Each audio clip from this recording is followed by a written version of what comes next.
Okay, so good morning everyone. So today we'll discuss some of the important questions which were there in your last PCT. Do you have any doubt you can say? Am I audible?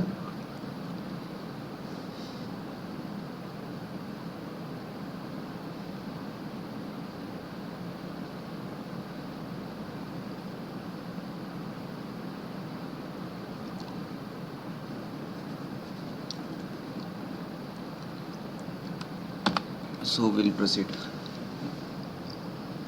So most consistent sign of stress fracture. Answer is B, bony tenderness.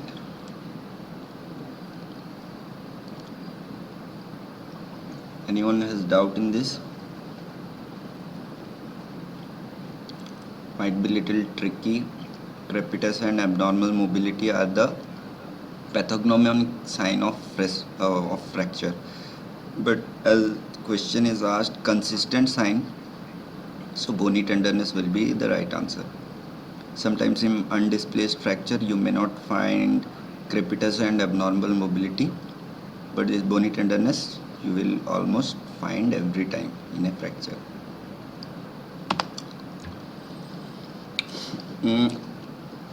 True about osteoclast is all except answer is B, stimulated by parathormone. So A is correct, it is derived from monocyte. C is correct, it helps in resorption of bone. D is also correct, it is a type of multinucleated giant cell. Whereas this osteoclast is not stimulated. Osteoblasts are stimulated by parathormone. Okay, osteoblasts have receptors for parathormone and some other like 125 dihydrocholecalciferol. So osteoblast have those receptors, not osteoclast. So the answer will be B.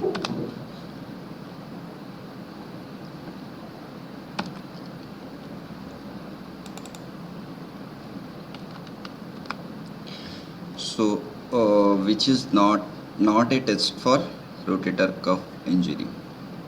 Lift off is a test, empty can is a test, belly press is a test, but this Bryant's test is a test for shoulder dislocation. So the answer will be D.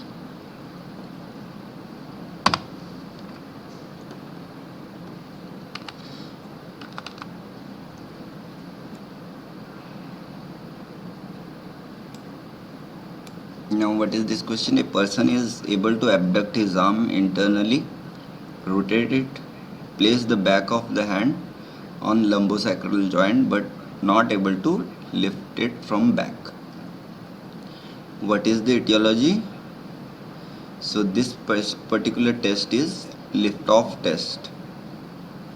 So that is done for subscapularis tear. So the answer is A. Those who will be having any doubt, you can just write in text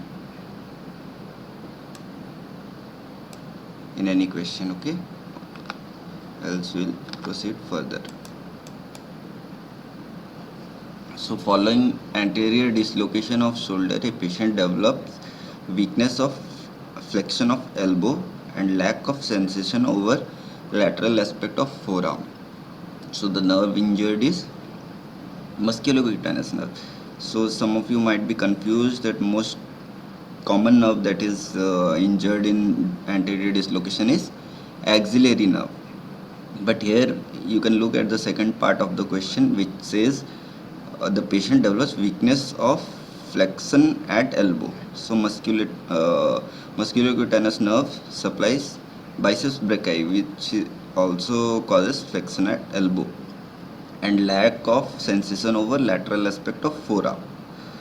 So lateral cutaneous nerve of forearm, which is a branch of musculocutaneous nerve, so it is So the question asks about this nerves, not about axillary nerve. So in anterior shoulder dislocation, most commonly axillary nerve is injured, but in some cases there also occurs injury to other nerves from brachial plexus.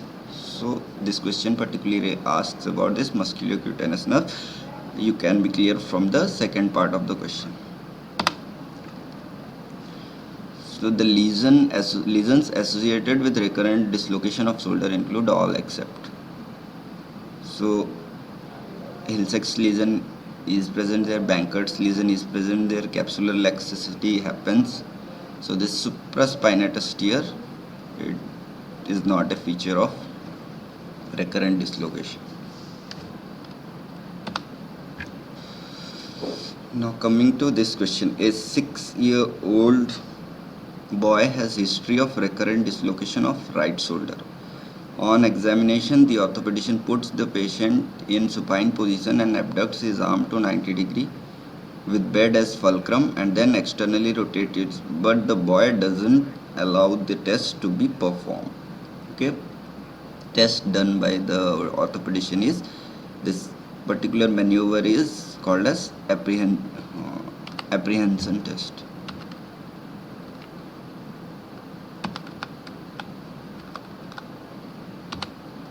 Okay, this is apprehension test. It's a type of provocative test. It is done for anterior recurrent dislocation. For posterior dislocation, there is slightly modification of this test. We call it posterior apprehension test. But here he is doing apprehension test. Salker's test is for inferior dislocation. Dugas test, it is done for fresh, you can say fresh shoulder dislocation. McMurray's test is a test for meniscus injury of knee. Okay, so you can rule out from this that it is a apprehension test, which is not a surgery for recurrent anterior dislocation. Bankert operation is correct, Putty-Platt's operation is correct, Bristow's operation is correct. This Kappanji technique, you might not have heard about it.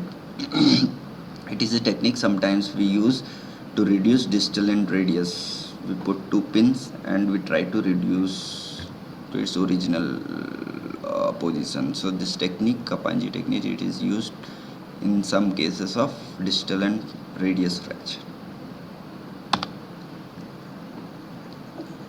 False regarding posterior dislocation is, so you have to strike out the false one. The features of posterior dislocation are not very striking, and for the reason injury is often overlooked. So this is correct. Sometimes you may not in X-ray you may not be fully clear whether it is posterior dislocation or not. So it is very often missed. So this option is correct. Second is most commonly associated with electric shock and epilepsy. This is also correct. You are very well aware posterior dislocation, electric shock and epilepsy. X-ray finding is reverse Hill-Sachs lesions. So this is also correct. You will get features of reverse Hill-Sachs lesions. Now the D option is apprehension test is done to check posterior instability. Slightly tricky option, but if here it would have been posterior apprehension test, then this should have been correct, because as it is simply apprehension test, it is used to check recurrent anterior dislocation, not posterior instability. So all are true regarding clavicle fractures. This is quite simple. It is most common in the junction between medial 2/3 and lateral 1/3. It should be outer 1/3 and middle in third is the common site of fracture, not lateral 2/3 and medial 2/3. This is correct. Conservative is mostly done. Ulnar nerve is most commonly injured when the nerve gets compressed between clavicle and first rib. Malunion is most common complication. So the answer is A. So pathological fracture is seen in all except anemia. It's very simple. Radiation, osteoporosis, osteomalacia, In all of these cases you can have pathological fracture. So most common elbow injury in adolescent. This is one is slightly tricky question. Many of you might have clicked this option C, supracondylar fracture, but it has not asked most common elbow injury in children. It has asked about adolescent. Supracondylar fracture usually 5 to 10 between 5 to 10 years the injury is most common, but as it is as adolescent, in adolescent you will have physial injury most common. Okay, the answer will be B. All of the following facilitate non-union except. So non-union, all of them facilitate except, as you know, hematoma formation is the first step of healing. So this favors union, not non-union. Okay. Others, periosteal injury, absence of nerve supply, chronic infection, they all facilitate non-union, but this is a factor which promotes union. So answer will be this. All promote callus formation except. So micro movements between the fracture fragments, yes, it promotes callus formation. High oxygen tension, yes, it promotes callus formation. Very rigid fixation, when there will be very rigid fixation, as you know, healing is by other process. What is that healing called?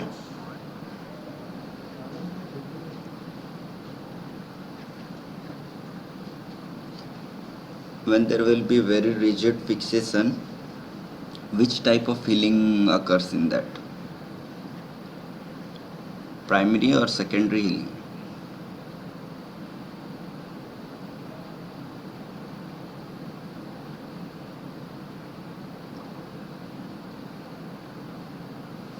Okay, very good. Primary healing occurs there. Without any callus formation occurs when there is very rigid fixation, as you have seen in open reduction and plating. When we do that is very rigid fixation, there we get primary healing, not secondary healing. Callus formation is a feature of secondary healing.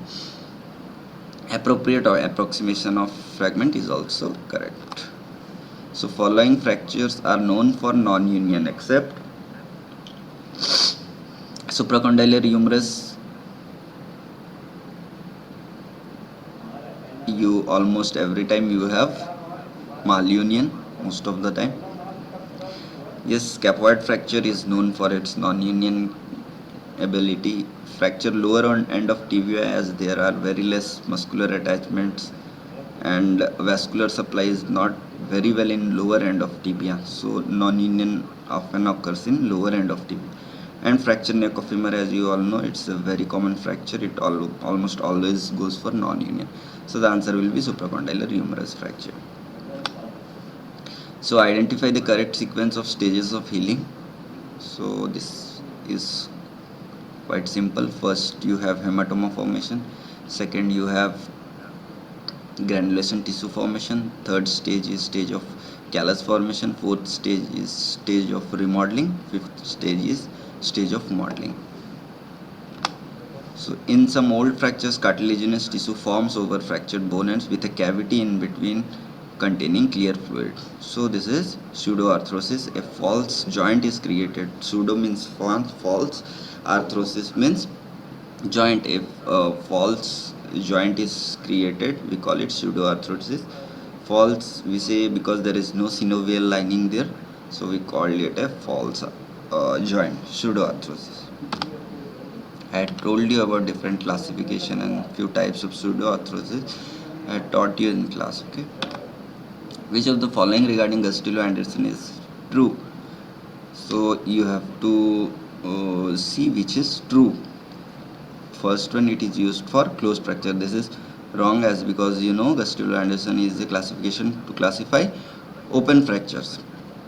Number B is grade 3A has neurovascular injury. Grade 3A doesn't have 3C has neurovascular injury. In grade 2, wound size is greater than 10 cm. In grade 1, you have less than 1 cm of wound. In grade 2 you have 1 to 10 centimeter of wound size, but here it's written greater than 10 centimeters. So this is also number 3 is grade last one is grade 3B requires local flap coverage. So it is very much correct. In 3B you require local flap coverage.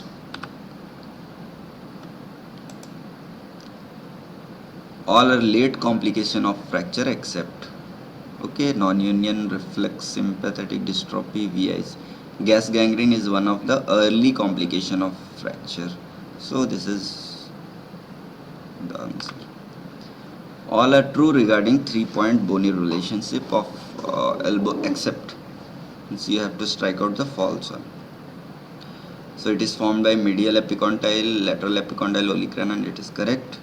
All 3 form an isosceles triangle in extended elbow. So this is the wrong option. They form an isosceles triangle in flexed elbow, while in extended elbow they all of the 3 lie in a straight line. So this option is incorrect. So C, disturbed in posterior dislocation of elbow, is very much correct. In dislocations it is distorted, whereas in supracondylar humerus it is preserved. And disturbed in fracture of medial epicondyle. Obviously, if one tip of a triangle is disturbed or fractured, then obviously the relationship will be altered. False regarding supracondylar humerus fracture is uncommon after age of 15. Very much correct. Usually you see in younger children. Cubitus valgus deformity is seen. As clearly, this is the wrong answer. It will be cubitus varus deformity, which is also called as, what do you call this cubitus varus deformity? Yes, gunstock deformity. You call it gunstock deformity.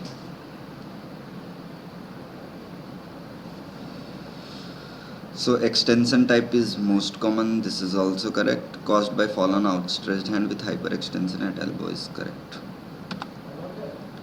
Which of the following is false regarding complication of Colles fracture? Malunion is most common complication. Rupture of extensor pollicis longus is one of the complications. Yes, this B is correct. Non-union is very rare. This is also correct. It is very rare, though it may sometimes happen. Can cause carpal tunnel syndrome is also correct.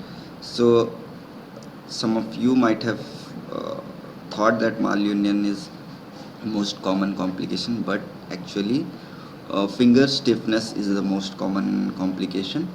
Malunion is the second most common complication for Colles fracture. So invariably in every case when you have Colles fracture, you will have stiffness of these fingers. So that is most common complication.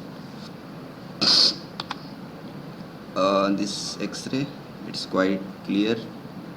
Shoulder has moved forward, as you can see here, overlapping lateral end of scapula. This head is overlapping this. So this is anterior dislocation. If it would have been inferior dislocation, this head would have totally come here below the glenoid here. So then we could have called it inferior dislocation, but this is anterior shoulder dislocation. So incorrect match: silver fork, dinner fork, or spoon fork, anything you can say. All these deformity are seen in Colles fracture. Gunstock deformity, yes, it's correct. Supracondylar humerus. Garden spade deformity you find in which fracture? Yes, Smith fracture, which is opposite of Colles fracture, you find there. VIC you find in supracondylar humerus. Following are seen in Colles fracture except. So yes, you find dorsal tilt, yes, you find lateral displacement, but you find supination, not pronation. So this will be the incorrect answer. Fracture of both bone forearm at same level position of plaster is, yes, it will be a mid prone we put. above elbow slab and put in. This is this supine, this is pronation, but we keep it in mid prone position like this. Slightly 45-degree we'll put this one, and we'll put in mid prone position. Healing in cancellous bone takes place by this, its creeping substitution. I had taught you, as because surface area is large, so blood vessels they directly cross the fracture site. So this happens in cancellous bone. It's called creeping substitution. Which of the following regarding Monteggia fracture is incorrect? So first one is incorrect. It is fracture of upper third of ulna with radial head dislocation. Okay. Rest all is correct. Extension type common. Posterior interosseous nerve palsy can occur. Rigid anatomical fixation by plating is method of choice. So radiological assessment of wrist, which of the following is false? So when the articular step, when the fracture has articular fracture has happened, and the step articular step there will be formed, which if it is greater than 2 mm, that is not acceptable. So we have to reduce that fracture, or we have to do maneuver, or we have to do operative intervention. So greater than 2 mm step is not acceptable. So B, average radial height, is also correct. It is 12 mm. Ulnar variance is the measurement of relative length of distal articular surface of radius in ulna. All these radiological parameters, ulnar variance, radial tilt, dorsal tilt, all I have taught you in detail. You can go through your slides. Okay. So answer is D, average radial tilt is 11 degree. Actually it's 23 degree, but it is written 11 degree, so it is incorrect. Complication of supracondylohumerus are all except. So non-union almost is the most correct answer. Almost non-union never occurs. Sometimes it may occur, but as because all these complications are very common, so you can strike out non-union as the answer here. Which of the following is not a method of reduction of shoulder? Stimson gravity method, Milch method, Spasso method, Hippocrates method. All these are method for shoulder dislocation. Ellis method is a method to reduce hip dislocation. Okay. While we'll go through cover lower limb, we'll see what are those methods. So this Ellis method is a method for hip dislocation. So it is, image is very clear, it is VIC. So Bennett's fracture, some of you would have read that. I had not taught this, but it comes under upper limb trauma. So question was given, fracture of base of first metacarpal, which is extra-articular. So Bennett's fracture is the fracture of intra-articular. It's written extra-articular, but actually it is intra-articular fracture of base of first metacarpal. Okay, so first one is the correct answer. Most commonly involved in fist fights. Yes, it will be involved. Adductor pollicis is one of the deforming force. That's correct. There may be dislocation of first carpometacarpal joint. All these are correct, but almost in the definition only you could find that it's the fracture of intra-articular, so this is the wrong answer. True regarding scaphoid fracture is all except. Because pain is in the region of anatomical snuff box, correct. Avian and non-union are most important complication, that is also correct. AP X-ray view of X-ray is the best method. For the AP not, it is oblique view, also known as scaphoid view of X-ray. So that is the most best view. In that oblique view you can view scaphoid much more properly than in AP view. So that view is the best view for scaphoid. Treatment is essentially conservative by scaphoid cast. You do a scaphoid cast, something like this. So this is X-ray. How you will identify? This is ulna, this is radius. There is a fracture of ulna here, and radius has come out from its position. Radius should have been here, but it has come more towards itself, means towards lateral side. Radius is present in lateral side of forearm, so it has come out in towards lateral side. So radial head dislocation to lateral head, lateral side, we call it type 3 Monteggia classification. Okay. Most common dislocation of shoulder causing axillary nerve injury is very simple, anterior dislocation. So this is a hanging cast. You can see PTB is patellar tendon bearing cast. This is done for tibia fractures.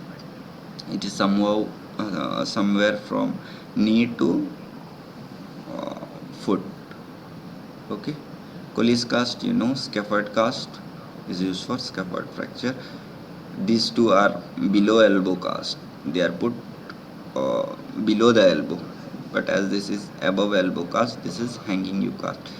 It is sometimes used for shaft humerus fracture, okay, oblique fractures. Somewhere nearby here, the fracture would have been here or here, we put a hanging U cast. Stage of modeling of in a bone healing process continues for a duration of many years. Okay. Correct order of Kocher's maneuver, you can know it is traction, external rotation, adduction, medial rotation. Okay. Identify the X-ray. In APView, as you can see, there is articular fracture. So you rule out these two fracture, Colles and Smith fracture. They are not intra-articular fracture. So A and B are ruled out from this. In lateral view, you have to identify whether it is volar or dorsal. So as you can see, this is towards the dorsal side. How will identify the dorsal side? First you have to see this radial tilt. This tilt is towards the medial side. It is not pointing straight upward. It is slightly pointing towards this side. Okay, this is the radial tilt. It faces towards volar side. And also you can see the shadow of first metacarpal. This is shadow of first metacarpal, and these are the shadows of other metacarpals together. So thumb is slightly towards forward, so it is volar side. So the fracture is here, it is in the dorsal side, so it is dorsal button fracture. Which of the following is not seen in supracondylar fracture? Fat pad sign is seen, teardrop sign is seen, fishtail sign is seen, crescent sign is seen. Where do you find teardrop sign? Answer is B, teardrop sign. But you see this sign where? Where do you find teardrop sign?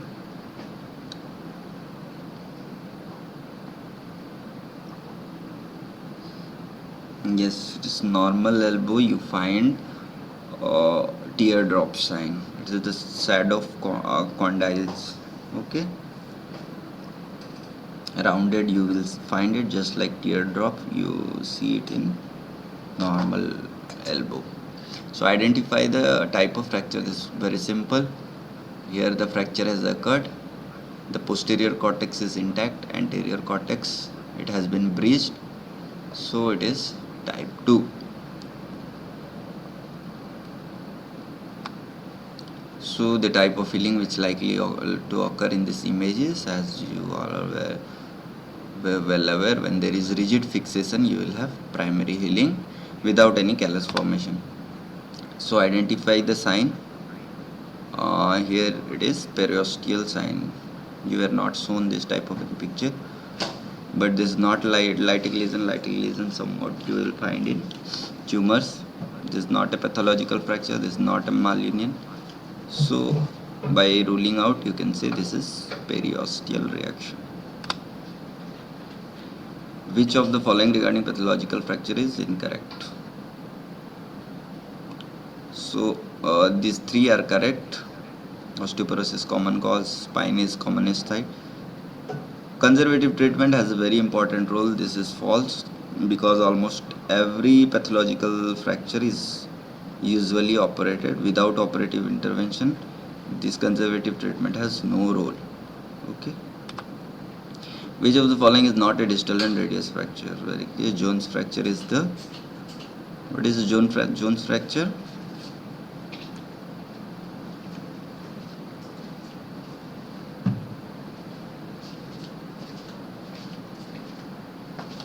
What is Jones fracture?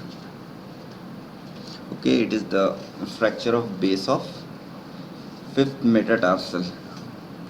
So all these fractures, Smith, Barton and Stauffer's fracture, they are fracture of distal and radius, but this is fracture of the lower limb. Which of the following regarding stress fracture is incorrect? So athletes and soldiers are more prone, it is correct. Pain is affected bone is usually gradual, it is also correct. There will be gradual pain. Never occurs in upper limb, this option is correct. Means it is incorrect. Stress fractures can also occur in upper limb, sometimes in like golfers and other sports persons whose upper limb is involved, like you can say discus throw, shot put throw, all these sports in which upper limb is used, you can have stress fracture there. Most commonly in olecranon you can have stress fracture of upper limb. Okay, so stress fracture doesn't only occur in lower limb, it can also occur in upper limb. March fracture is the example of stress fracture. Others occur. False regarding cross union is yes, it is most commonly seen in radius ulnar fracture. Most likely develop when fractures are at same level. So when the fractures are at same level, hematoma will be formed for both bone around same part. So there are chances that they cross unite. Result is partial limitation. So this is somewhat tricky option.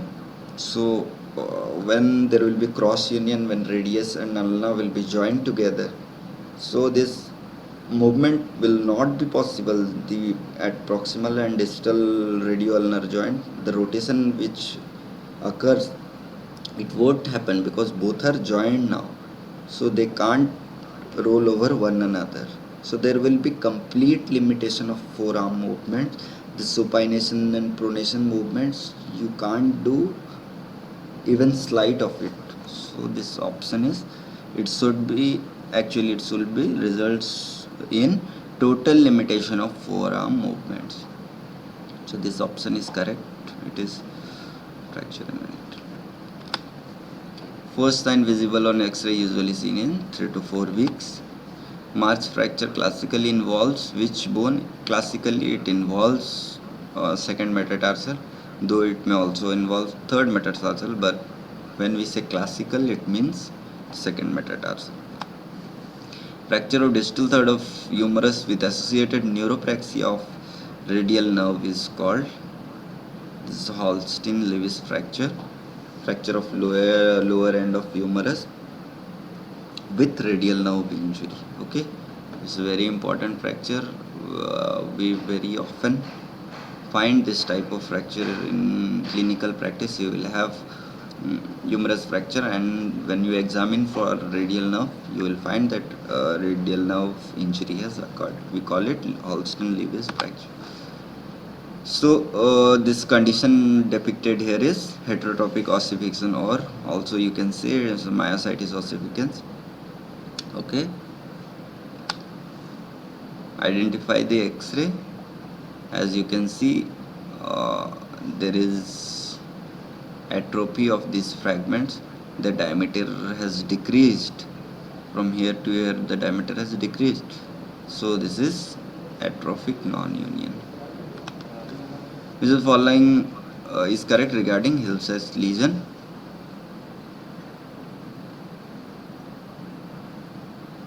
So defect is anteromedial aspect. It is not anteromedial, it is posteromedial. Tear of labrum and stripping of periosteum from anterior inferior, this is also incorrect. Erosion of anterior rim of glenoid is also incorrect.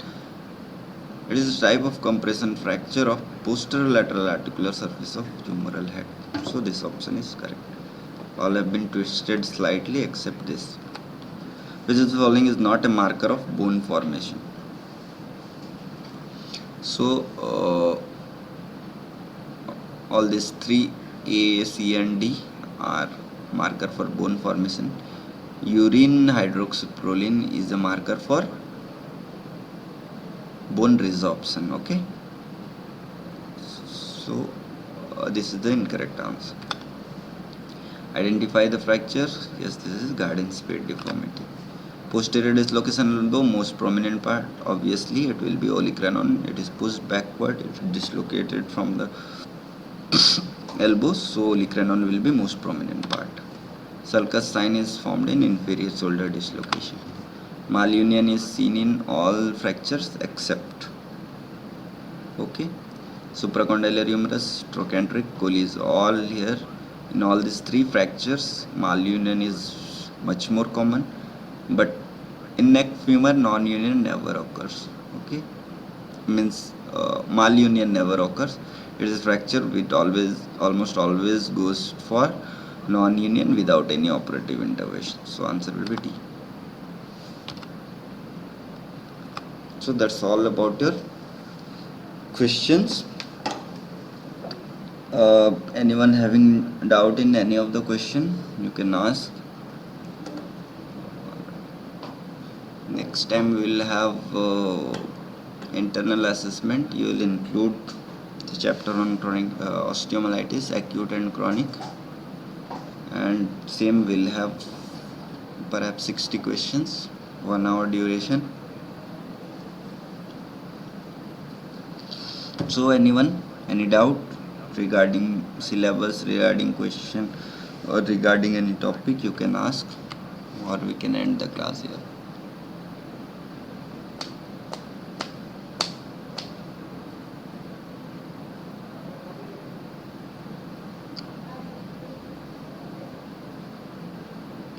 Okay, so that's all for today. Thank you very much.